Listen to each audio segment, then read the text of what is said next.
Hello friend, स्वागत है आपका अपने इस यूट्यूब चैनल गब्या क्लासेस में। जो लोग भी अभी तक इस चैनल को सब्सक्राइब नहीं किए हैं वो इस चैनल को सब्सक्राइब कीजिए, बेल आइकन को दबाइए और ज़्यादा से ज़्यादा अपने दोस्तों के साथ इसको शेयर कीजिए।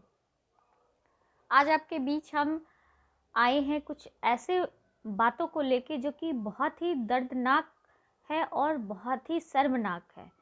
वो बातें ये है कि जो स्टेट के अभ्यर्थी हैं जो कि पटना में अपना प्रदर्शन कर रहे थे, आंदोलन दे रहे थे और बखूबी वो आंदोलन बहुत ही शांतिपूर्वक विद्यार्थी दे रहे थे। उस बीच कुछ भगदड़ हुई है। भगदड़ कह सकते हैं कि पुलिस कर्मियों ने उन पे लाठीचार्ज किया है। बखूबी आप लोगों ने न्यूज़ चैनल पे देखा होगा, एकदम बहुत ही बेरहमी से उसको पीटा गया है।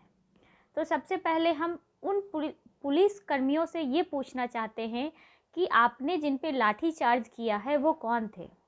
वो आपके बच्चों के कल होने वाले में टीचर हैं। आज नहीं तो कल टीचर होंगे। क्यों होंगे?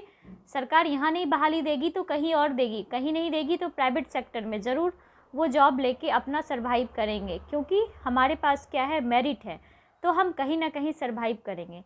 तो जो भी भाई बंधुओं उनकी पिटाई किए हैं वो बहुत गलत है। आप लोग शांतिपूर्वक भी काम कर सकते हैं। ऐसा नहीं है कि वो लोग आप पे हावी हो गए थे और मारपीट पे आ गए थे। आंदोलन शांतिपूर्वक होता है।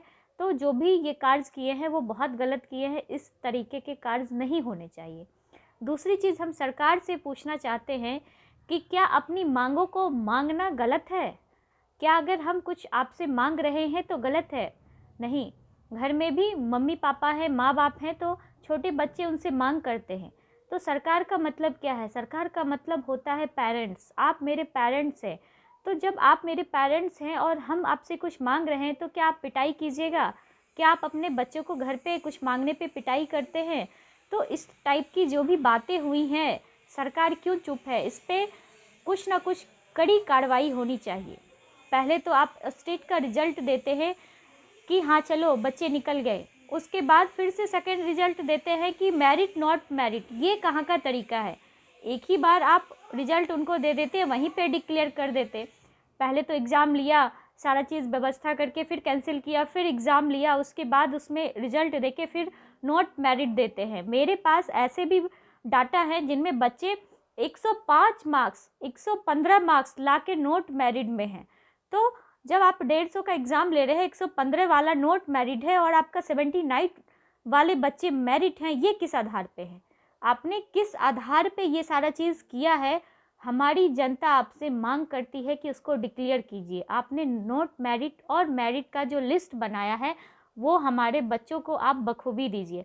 हम अपने जो भी मेरे स्टूडेंट हैं उनका आवाज़ हम इसलिए उठाना चाहते हैं कि क्योंकि हम भी कल एक स्टूडेंट थे और स्टूडेंट लाइफ में बहुतों चीज़ फेस करना होता है।